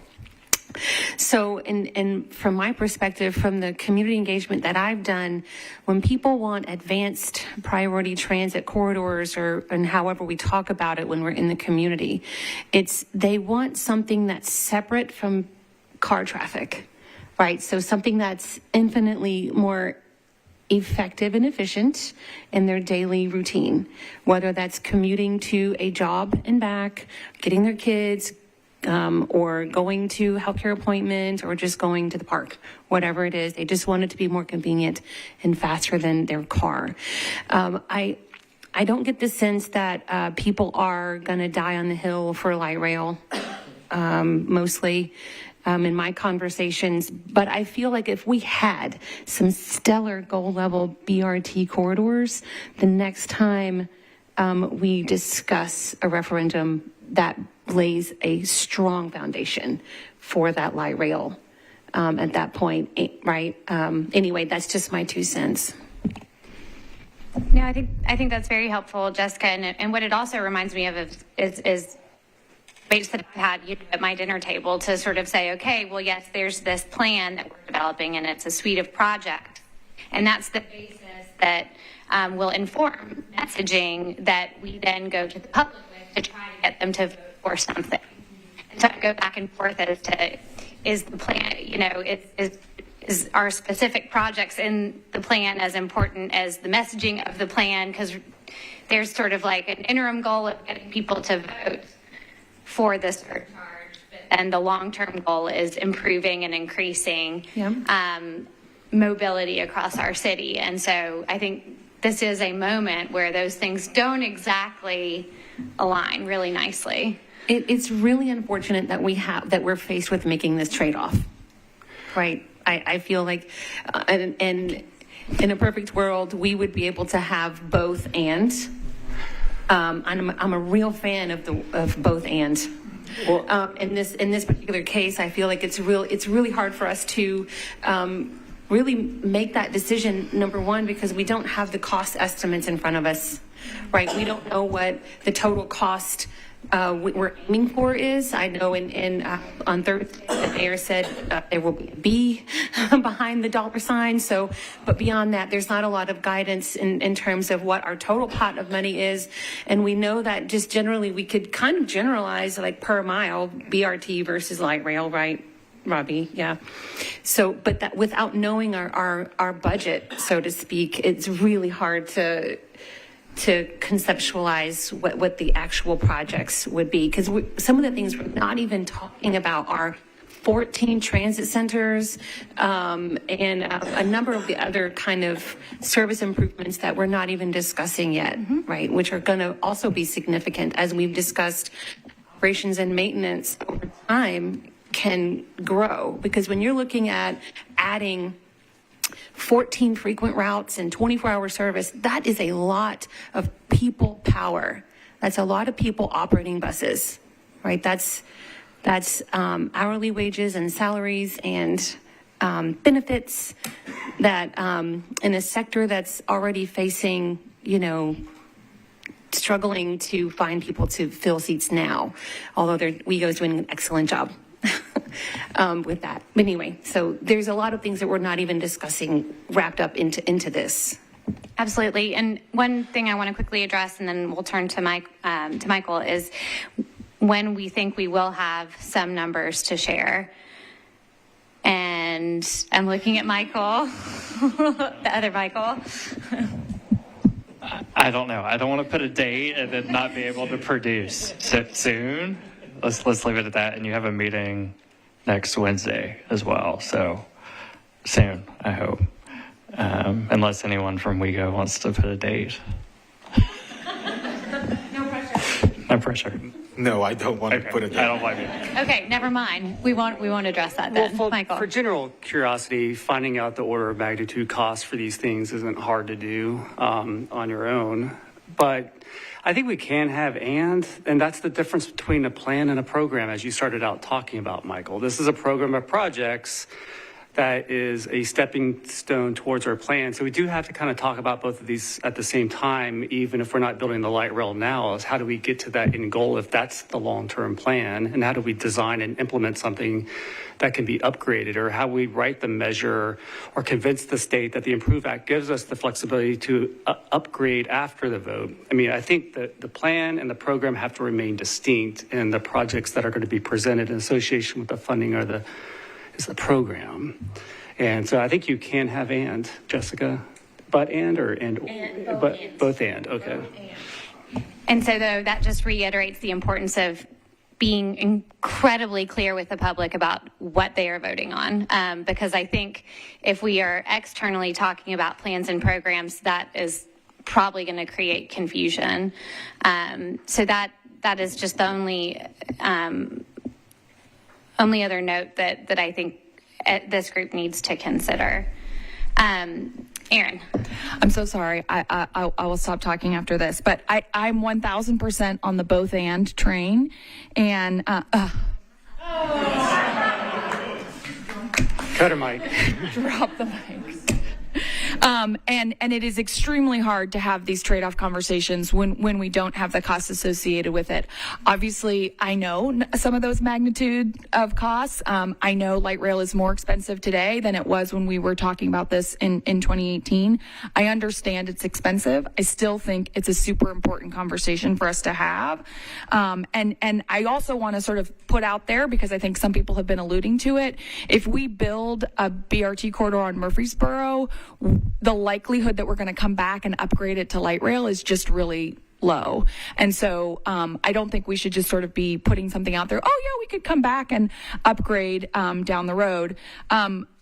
Think Tennessee has done some research on this, and I'm happy to share a preliminary of that. But I think one other thing that's important to note is that when you look at our peer cities across the country, these investments on corridors are not having an impact just only on the corridor they're being put into. Transportation systems are a network, and if you make an investment on one corridor, it has impacts across the system. And the best performing transit cities are the ones that are investing in the frequent bus networks, investing in the sidewalk improvements, investing in BRT, and investing in rail transit. When you look at BRT corridors that are being built in cities that don't also have rail transit, they are lower performing from a ridership perspective. A part of the reason why that's happening is because there is not as much of a commitment to stick to those design elements that get the high quality service. I have that data. I'm happy to share it with you, but I think it's important for us to be having this conversation about the quality of service we're committed to. I do want to say you're talking about stuff that we deal with every day. I mean, this is what city officials deal with every day, how we balance things, how we try to eliminate bias by doing engineering work and analysis and try to find the best value for the community. So that's, that's what we're doing in this process, is trying to find the best value for the community. So, I mean, that's, if the best value for the community is this appropriate future enhancements that would one day go to a light rail system, then that's our intent, to try to go through here and eliminate as much bias as possible. And speaking of trade-offs, I think if we're going to be looking at that, we also need to be mindful that this is a very long corridor. Murfreesboro is. You typically don't build very long light rail lines from the get-go. So if you have to make a decision whether you start and then go to the airport and you don't go to Antioch, that's one decision, or whether you go to Antioch and don't go to the airport in the same way, that's another decision. So those things are important to have discussion and trade-offs and how you talk to the community about how you're making those decisions as well.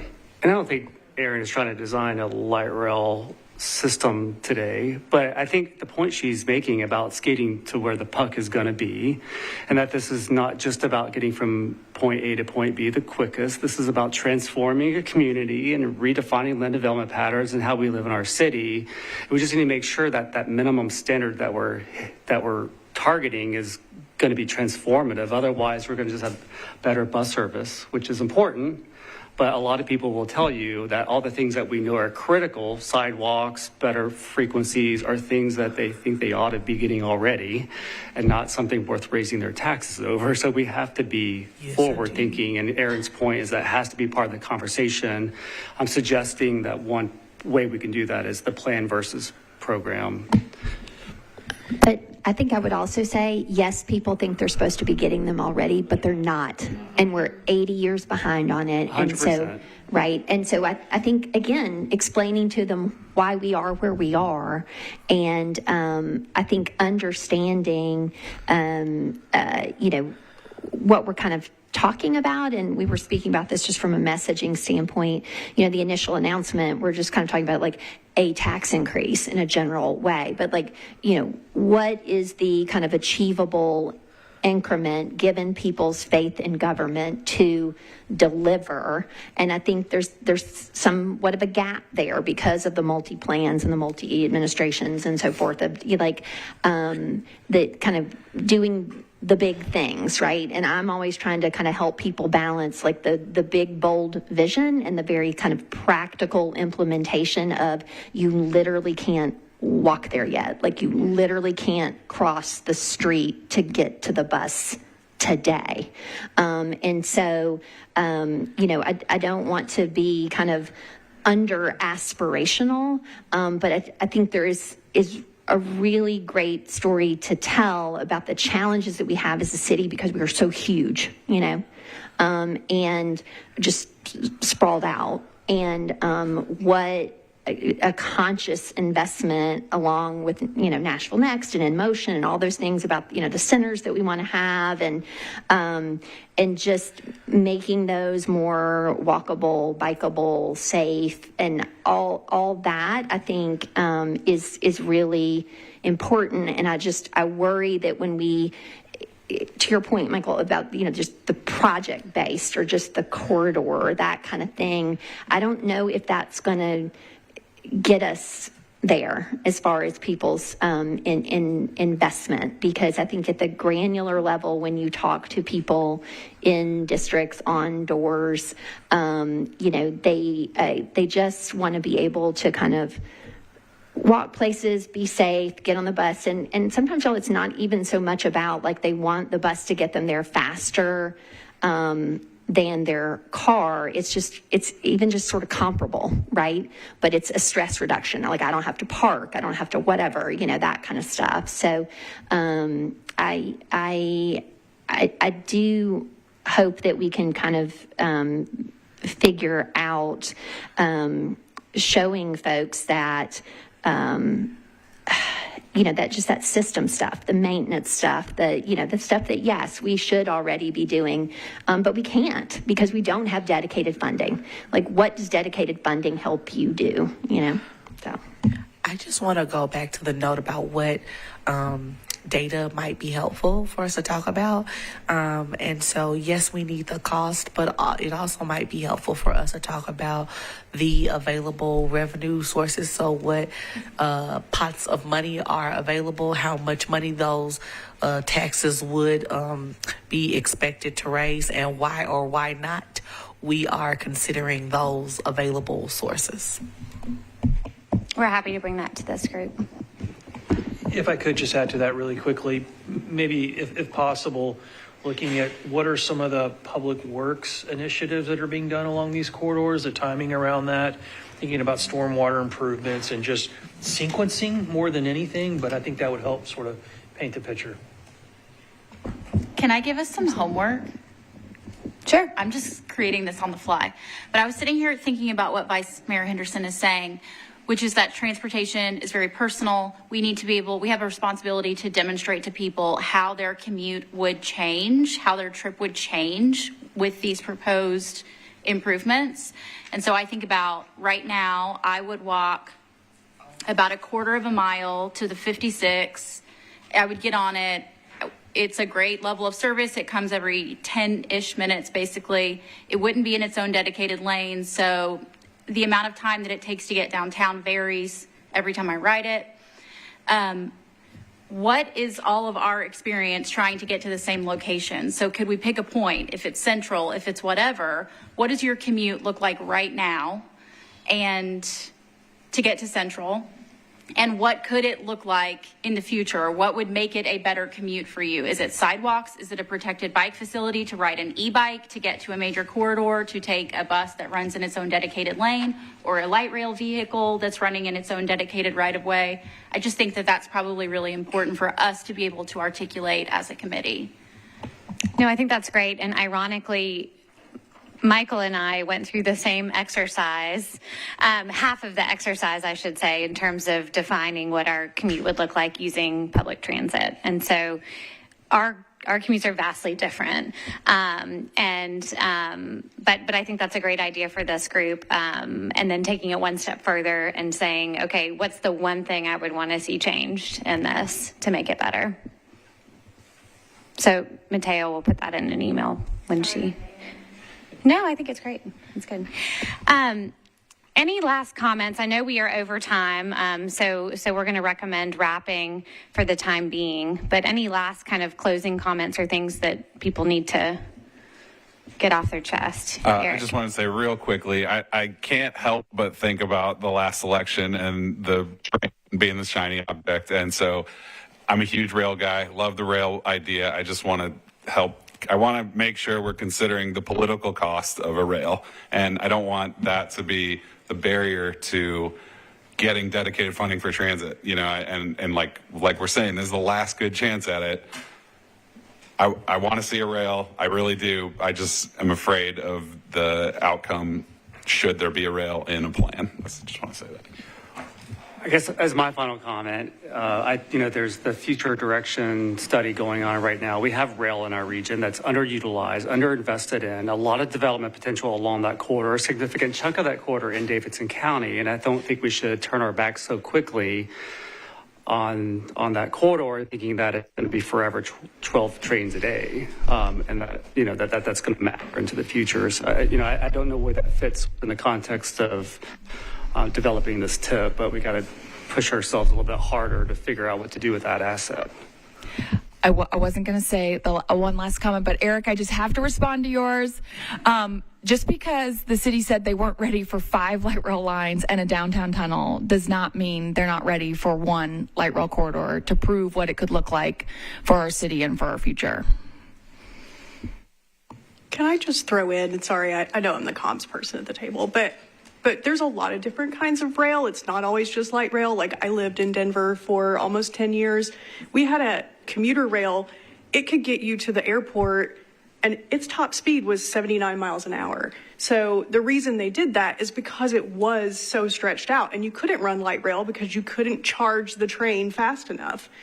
You had to build so many charging stations that it made it impractical. So just remembering that we have a lot of brilliant engineers that can come up with a lot of great solutions to these challenges, and not getting too focused in on just one thing over another.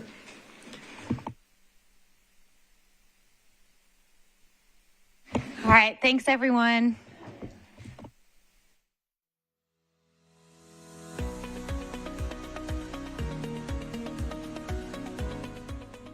This has been a service of the Metro Nashville Network. If you would like to see this presentation again, or for more information on this and other programs, visit nashville.gov.